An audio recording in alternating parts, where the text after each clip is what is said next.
bem-vindo, bem-vinda ao Sporteca Talks, tecnologia e inovação no esporte. Segunda temporada especial de Copa, conversando sempre com personas, com profissionais que estão transformando a indústria do entretenimento esportivo nesse momento tão significativo de Copa do Mundo no Catar. Eu converso com a Júlia Pimenta, que é gerente de programas e equipes da Street Child United, direto de Londres. Já esteve em Doha, no Catar, foi para Londres e em breve voltará e vai nos contar um pouco o que ela faz com o futebol, o esporte, engajamento, transformação social, trabalho com crianças, adolescentes e como a Copa do Mundo conseguiu unir, costurar tudo isso. Quero saber mais. Bem-vinda, Júlia. Muito obrigada por nos receber, por você conseguir participar direto de Londres. Tecnologia na ponta aqui, estamos online. Um beijo para você.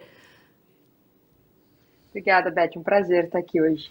Legal, o prazer é nosso. Primeiro, eu queria que você contasse um pouco, né? Você é gestora de projetos, tem uma trajetória, inclusive, aí na educação física, mas hoje coordena programas e equipes nessa organização, né? A Street Child United. Queria que você contasse um pouco qual é o propósito da organização, o que vocês fazem em relação à transformação social e daqui a pouquinho a gente entra no assunto Copa do Mundo, Catar e a tua experiência por lá.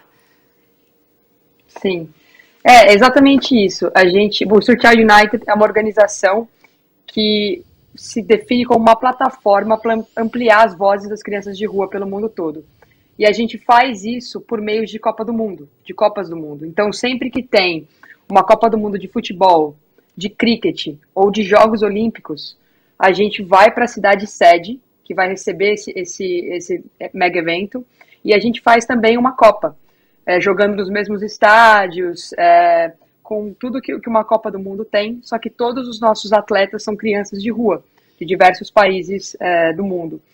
A gente faz isso para ganhar uma atenção midiática para o problema que essas crianças sofrem no dia a dia delas. Então, é um trabalho que combina o esporte com uma mensagem de advocacy, uma vez que todas as equipes que vão ao nosso evento elas têm uma mensagem, uma campanha direcionada ao governo delas, ao próprio governo, e o nosso trabalho depois é ver se essas mensagens estão chegando, se os governos estão mudando políticas públicas ou se estão nesse caminho para trabalhar em favor dessas crianças. É basicamente isso.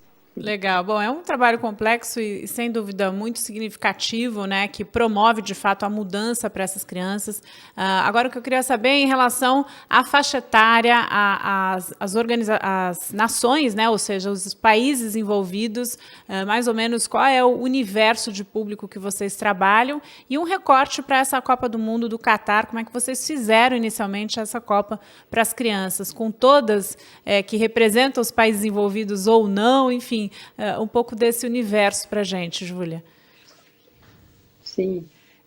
Bom, as crianças que a gente trabalha, elas têm de 14 a 17 anos. A gente identifica que essa é a maior idade de risco e vulnerabilidade também, quando elas podem fazer uma transição na vida delas, quando elas estão praticamente entrando numa fase mais adulta, né, depois dos 17 anos. Então, esse é a faixa etária que a gente trabalha. O Street Child United não trabalha diretamente com as crianças, a gente trabalha com ONGs no mundo todo, né, com organizações não governamentais que selecionam essas crianças. Então, nosso trabalho de seleção de equipes, ele começa mais ou menos 2 anos antes de uma Copa do Mundo. Então, desde 2020, a gente estava selecionando as equipes para essa Copa do Catar, e aí a gente distribui, assim, a gente abre os formulários de inscrição e manda para o mundo todo. E a gente tem alguns países que a gente tenta focar, porque a gente sabe que o futebol é muito popular, então a mensagem, quando ela precisa ser passada, ela é mais fácil. Então esse é um dos nossos critérios, mas não necessariamente, tanto que a gente tem países que não estavam presentes na Copa do Mundo dessa vez, por exemplo, a Palestina, por exemplo, o Paquistão, Índia, Bangladesh. Então, varia muito da força das organizações que a gente tem por trás, né, levando essas equipes, e da mensagem que elas têm o poder de passar para os governos, que isso é o mais importante para a gente. Bom, a gente sabe... Respondendo... Desculpa. Fala, diga lá, pode completar. Eu ia explicar como é que a gente fez isso no Catar dessa vez, né, como que a gente entrega esses eventos. a gente sempre faz parceria com uma organização local para ser o nosso entregador do evento, parceiro de entrega. E esse ano a gente fez com o Qatar Foundation, e eles nos ajudaram, assim, abrindo as portas que a gente precisava lá para que a gente pudesse ter todas as acomodações, as facilidades e os acessos importantes para a gente fazer essa Copa do Mundo acontecer. Legal. Estamos online, né, com a Júlia, direto de Londres. É um privilégio poder falar com alguém que está vivenciando a Copa do Mundo, né, que esteve recente lá com esse trabalho que promove, de fato, essa transformação. A gente sabe da importância do esporte para crianças e adolescentes, a gente sabe das questões de saúde, né? Por exemplo, o Brasil, infelizmente, é um dos países que lidera o ranking de obesidade, sedentarismo, ansiedade, enfim. Então, o esporte traz, de fato, toda essa oportunidade de mudar a vida, independentemente se a criança ou adolescente vai escolher ir para o mercado do esporte, né, do entretenimento, se vai trabalhar com audiovisual, jornalismo, enfim, se vai trabalhar com projetos como a Júlia, mas na prática vocês acabam conquistando isso, né, ou oferecendo isso para essas crianças e adolescentes. Eu queria que você contasse um pouco dessa evolução, né? O que você percebeu trabalhando, e aí não sei há quanto tempo você já realiza essa Copa para crianças, considerando o histórico de Copa do Mundo, e o que você percebeu de especial, de impactante nessa em especial do Catar, né? Você esteve lá, agora voltou, e depois você nos conte como é que vai estar programada a agenda para voltar provavelmente a Doha, mas quais são os pontos que de fato você identificou como muito positivos nessa realização? Ótima pergunta. A gente existe desde 2010, o Sir Child United. Então, a nossa primeira Copa foi na África do Sul, depois a gente fez no Rio de Janeiro em 2014, fizemos Jogos Olímpicos 2016, também no Rio. Em 2018 nós fizemos a Copa da Rússia e de futebol. Em 2019 a primeira Copa de Cricket que a gente fez em Londres.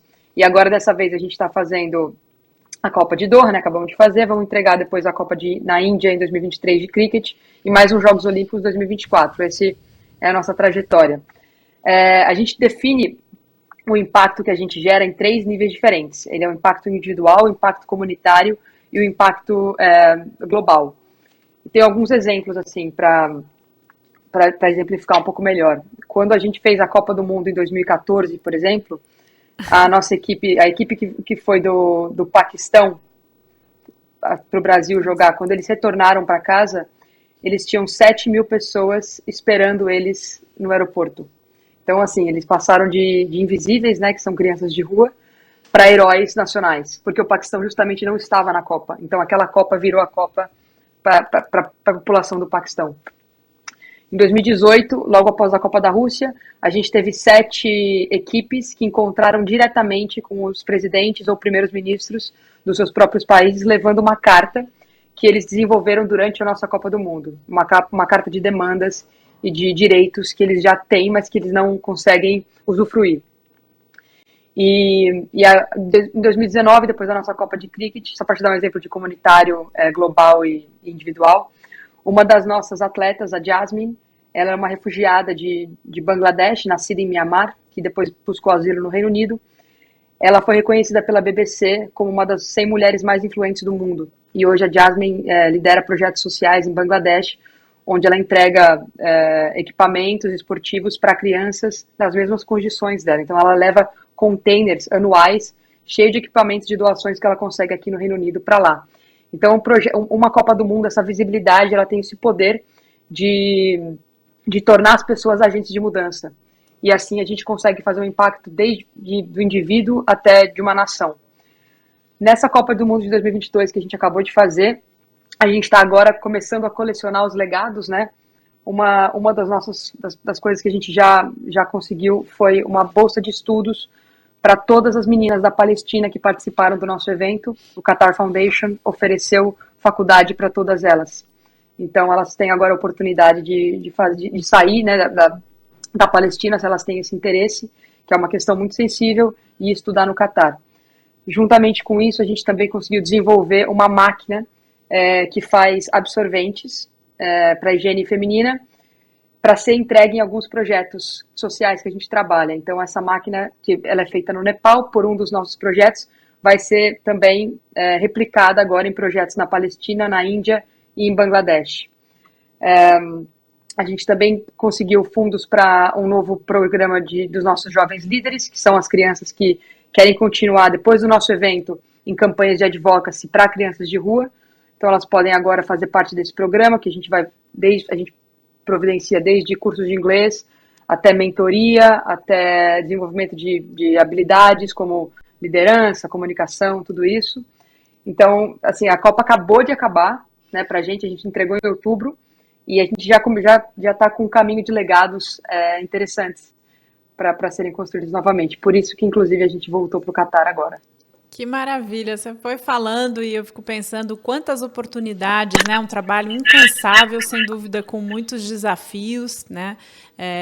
Obviamente, as barreiras culturais, né? De como também tornar esse encontro, né? O mais diverso, plural e ao mesmo tempo inclusivo, né, com crianças e adolescentes que vêm de culturas diferentes, mas que por meio do esporte, daquela oportunidade, tem ali um ponto de confluência, de paixão e de respiro, né, acho que de alento para buscar as suas oportunidades, né, ou as suas conquistas na vida.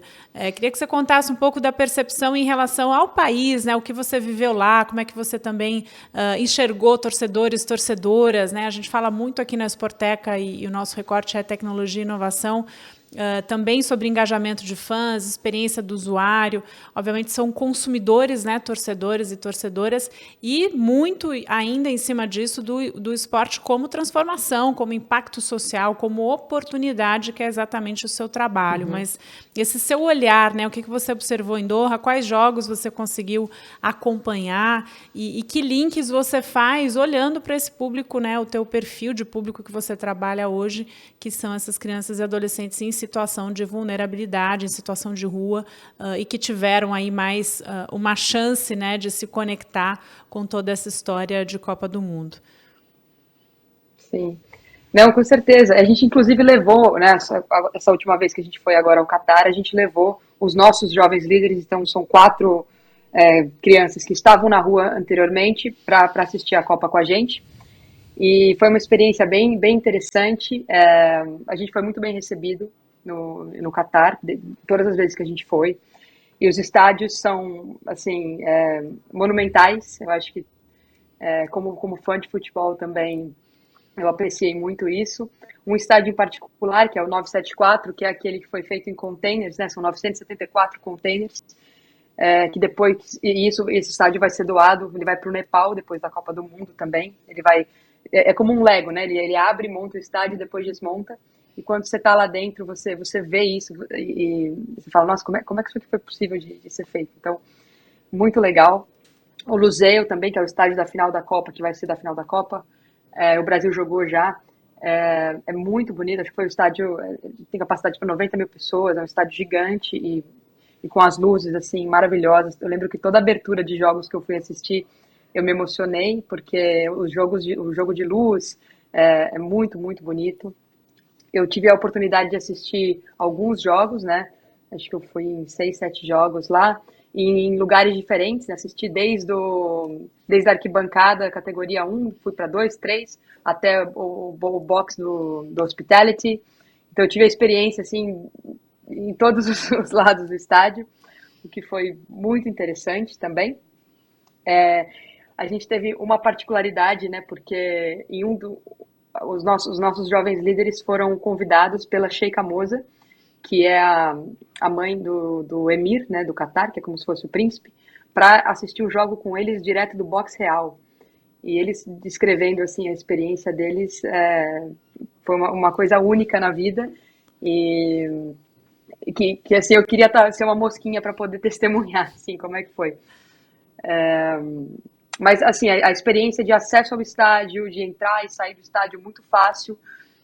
O Catar tem linhas de metrô que levam a todos os estádios, né, em Doha, e é muito fácil e muito rápida a entrada e saída. Tudo também ele pode ser feito por um aplicativo, você consegue ter os seus tickets e tudo, né, pelo Raya Card, que você aplica antes da viagem. Eu achei também o processo muito simples, assim, como experiência do usuário. Então, e por tudo ser concentrado em uma cidade, é muito diferente de qualquer outra Copa do Mundo, né? Você vê os fãs todos, eles estão muito perto o tempo inteiro. onde você vai, você cruza com as pessoas e elas estão cantando. Então, eu lembro quando o Marrocos ganhou da Bélgica, você saía pela cidade, tava assim, a cidade inteira de vermelho e todo mundo assim, por ser tão inesperado, né? Assim, apoiando o Marrocos, isso foi muito emocionante também. E acho que o jogo que me marcou, assim, para finalizar, eu assisti o jogo da Argentina e do México. Eu fui na torcida da Argentina e fiquei assim abismada também com os fãs argentinos, porque eles não param de cantar um minuto, assim, foi uma experiência interessante. Eu fiquei bem quieta para ninguém saber que eu era brasileira ali no meio, mas eu queria apreciar aquele momento, assim, aquela energia. Foi muito legal. Que bacana. Realmente isso também me chamou muita atenção, né? De como eles vibram, esse gestual, né? O canto, enfim. É óbvio que toda a torcida, né? Ou todo o país tem ali o seu grupo, né? Mais entusiasta, a sua característica, os sons da torcida, os cânticos, mas de fato os argentinos fazem esse volume, né? E essa fama de empurrar mesmo, e é admirável. Acho que esse é um momento para isso, para celebrar em meio a tantos desafios, né? Sobretudo anos aí de pandemia, né, que vivemos mais fortemente, é o momento de celebrar esse encontro, né, entre nações e poder, de fato, viver o futebol dessa forma e principalmente com esse trabalho, né, com crianças e adolescentes, é um ponto que ainda a gente precisa olhar demais, né, Júlia? Então, fico bem contente de estar trazendo, né, nesse papo aqui esses pontos contigo, na Sporteca, que pensa inovação e tecnologia. Inovação sempre é a partir de pessoas, né? O que vocês estão fazendo não deixa de ser um viés ou um trabalho inovador, né, proporcionar, por meio de uma cultura que é o esporte, que é o futebol, mais oportunidades e mais ações, de fato, para esse público que passa por tantos desafios também. E aí, em meio a isso, eu queria saber alguns aspectos aí em relação às maiores dificuldades, né? São crianças e adolescentes em situação de rua, em vulnerabilidade, mas quais são os grandes pontos? Abandono de lá pelas famílias, tem a fome, tem o desemprego dos pais, a violência, enfim, quais são os aspectos que mais mexem com essas crianças e também um pouco até os perfis, né, entre meninos e meninas. A gente está vivendo também um momento tão importante mundial e, claro, nesse momento de Copa do Mundo, a cultura, né, do Catar tem certas restrições, isso é do país, mas, ao mesmo tempo, a gente está vendo algumas manifestações interessantes em relação a isso, a diversidade, a ocupação dos espaços. Então, queria também saber desse perfil de público, né, como é que é hoje dentro do grupo que vocês têm dessas crianças e adolescentes, como são em relação a meninos e meninas. Não, claro. Não, só para explicar, dar um pouco de contexto, a gente trabalha com a terminologia de crianças em situação de rua. Tá. Porque essa terminologia, ela cobre desde crianças que dormem na rua, trabalham na rua, ou passam um tempo significativo da vida delas na rua, mas também crianças que elas têm uma casa, mas aquele espaço não é seguro para elas. Então elas podem acabar se tornando um morador de rua no futuro. Então, desde a prevenção até, de fato, as crianças que dormem na rua. A gente trabalha com essa terminologia para poder agregar os países e as pluralidades desses países também. Porque quando a gente fala de criança de rua, não é o mesmo conceito no Brasil, na Inglaterra, na Indonésia, mas se a gente está dentro dessa terminologia, a gente consegue. Então, os problemas que elas sofrem, né, os desafios, são diversos de acordo com a geografia, de onde elas vêm. Geralmente, as nossas equipes, elas fazem campanha para 4 pilares, que é acesso à educação, proteção à violência, acesso a um certificado de nascimento e igualdade de gênero. Esses são os 4 pilares que o Street Child United faz campanha em nome das organizações que a gente trabalha. Então, quando a gente faz um evento, eu estava falando, né, a gente seleciona as equipes 2 anos antes. Por que a gente faz isso? Porque essas crianças, elas vão pela primeira vez sair da cidade delas. Elas vão pela primeira vez entrar num avião. Elas vão pela primeira vez dormir num hotel. Essas crianças, geralmente, elas não têm nem identidade, elas não têm passaporte. Então, é um desafio enorme, assim, né, nosso, para conseguir tirar todos esses documentos em tempo. Nesse último evento do Catar, a gente levou 28 países, são 28 equipes, e são 10 crianças por país. Então foram 280 certificados de nascimento que a gente estava trazendo. E agora a gente acabou, inclusive, de lançar uma campanha dessa Copa até a próxima Copa, que vai ser em 2026, Estados Unidos, Canadá e México. Nós lançamos uma campanha de garantir 1.000.001 certificados de nascimento para crianças de rua. Porque a gente entende que a identidade, a carteira de identidade, ela é o primeiro grande acesso a qualquer outro direito depois. Porque sem carteira de identidade, você não tem acesso à saúde, você não tem acesso à educação, você não consegue ter a proteção do governo que você merece. Então, a gente está lançando essa campanha também agora, esse mês. A gente fez a premiere no Catar, essa última vez. A gente fica vendo teu olho brilhar, né? E eu brilho junto, porque de fato eu imagino, enfim, o quão poderoso é esse trabalho, né? Evidentemente tem muitos momentos aí, imagino, né, de angústia, de tristeza por toda essa situação, mas tem o outro lado de estar conseguindo realizar, né? Em meio a tudo isso, ou apesar de tudo isso, conseguir levar esse trabalho para esse público. Tem alguns depoimentos ou frases ou pequenas passagens deles que você poderia compartilhar dessa experiência da Copa no Catar que eles viveram, né? Que te marcou? Imagino que vários, sim, mas que você pudesse dividir com a gente o que significou, que é um outro lado que a gente não vê, né? Volto a dizer, a gente está vivendo a Copa do Mundo, né? Obviamente toda expectativa em relação ao Brasil, tem N situações interessantes, talvez a última Copa de Cristiano Ronaldo e de Messi, os grandes feitos, mas é tão genial esse outro lado, né? E tomara que a gente possa cada vez mais promover e ver esses outros aspectos que gravitam em torno de uma Copa do Mundo, em especial dessa do Catar, Júlia. Nossa, muitas coisas. A gente, o nosso fundador, ele costuma dizer que esse movimento, a Street Child World Cup, que é a nossa Copa, ela só é possível porque o mundo inteiro conspira a nosso favor.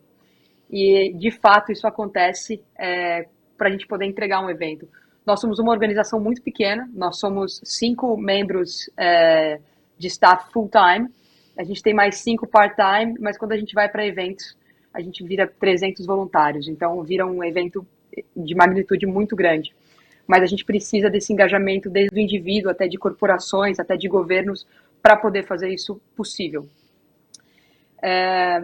Uma frase que motivou a Street Child a acontecer, a existir, foi quando o nosso fundador estava na África do Sul, em 2008, ele foi passar férias com a família dele, e ele observou a polícia retirando algumas crianças que dormiam na rua, para como se fosse limpar aquele espaço, para que os turistas não vissem aquilo acontecendo.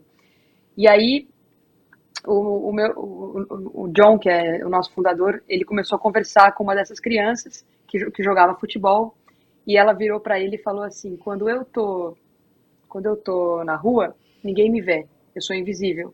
Agora, quando eu tô jogando futebol, as pessoas falam que eu sou alguém, que eu sou uma pessoa igual a você. Tanto que esse é o slogan da nossa organização, né? We are somebody. Eu até tenho isso tatuado no meu braço. Olha só, que legal, de arrepiar. Que é o meu nível de comprometimento com isso que eu acredito. Mas, trazendo agora para uma perspectiva do que aconteceu em 2022 nessa nossa Copa, o David Beckham é um dos nossos embaixadores e a gente fez um encontro dele com os nossos jovens líderes antes da Copa, para eles se conhecerem. E uma das nossas jovens líderes, a Deina, da Bolívia, ela perguntou para ele, falou assim: quem é o David Beckham que eu não conheço? Porque eu conheço esse que está nas revistas, mas quem é você? E aí ele falou a primeira coisa: eu sou um pai. A minha missão no mundo, eu tenho 3 filhos, 3 ou 4 filhos, agora não me lembro, mas a minha primeira função é ser um pai. A minha segunda função é ser o embaixador das causas que eu acredito, por isso que eu estou aqui com o Street Child United. E aí ela perguntou para ele, falou: qual foi a coisa mais bonita que você já ouviu alguém dizer? E aí ele falou: foi o meu pai dizendo para mim que me amava todas as noites antes de eu dormir. E então essa concepção do amor também eu acho que é uma das coisas que junta muito no nosso propósito com as crianças que a gente trabalha. Quando a gente tem todas as crianças juntas para um evento, a gente tem crianças do mundo todo, tem desde do Brasil, tem crianças dos Estados Unidos, tem crianças da África, tem crianças da Ásia, e elas têm particularidades e desafios muito diferentes. E eu lembro uma vez que eu estava num evento e uma menina do Reino Unido veio para mim e falou: eu sei o que eu tenho em comum com todas essas crianças. Para todos nós faltou amor na infância. Faltou amor quando a gente precisava. E é por isso que a gente está aqui hoje e é por isso que a gente está conseguindo levantar, ter as nossas vozes ouvidas hoje, porque né, a gente tem isso em comum e a partir disso a gente vivenciou coisas diferentes, mas hoje a gente está aqui junto. E foi exatamente o que o Beckham falou para ela, né, que ele teve. Então esse quebra-cabeça, assim, ele se encaixou e acho que ele dá um sentido para aquilo que a gente está fazendo. Muito bom, Júlia. Olha, emocionante, com certeza. Eu brinco com todos aqui. A gente tem momento para voltar. Espero que seja só o primeiro bate-papo. Para finalizar, eu queria que você deixasse os contatos, quem quiser saber mais ou quiser contribuir com a organização, enfim, um canal direto aí com a Street Child United contigo, de forma até a conhecerem mais sobre o trabalho de vocês. Claro, bom, o nosso site é streetchildunited.org. Todas as informações dos nossos eventos passados, nossos programas de jovens líderes, as organizações que a gente trabalha com 2 organizações no Brasil. Tem o nosso Street Child United Brasil, que é no Rio de Janeiro, que é um projeto de futebol feminino. E a gente tem uma organização também que a gente atende em Fortaleza, que é o Pequeno Nazareno. Se alguém quiser saber mais sobre esses projetos também, fica o convite. E a gente está nas plataformas de mídia social também, Facebook, Instagram, TikTok, LinkedIn, Twitter, como Street Child United. E se quiser falar diretamente comigo também, é julia@streetchildunited.org. Maravilha, Júlia Pimenta. Muito obrigada. Excelente sequência aí de jornada para você em Londres e voltar, né, em breve aí ao Catar também com o fechamento da Copa. E a gente agradece demais pela sua disponibilidade e parabéns pelo trabalho a todos vocês aí, pelo excelente trabalho. Que bom poder contar um pouquinho dessa história. Um beijo para você, Júlia. Obrigada a vocês, foi um prazer. Muito bem, a gente se despede de você agradecendo sempre a companhia, a audiência aqui no Sporteca Talks, tecnologia e inovação do esporte. Estamos na segunda temporada especial de Copa e, claro, na próxima terça-feira, mais um episódio inédito. Um beijão, tchau, tchau, até mais.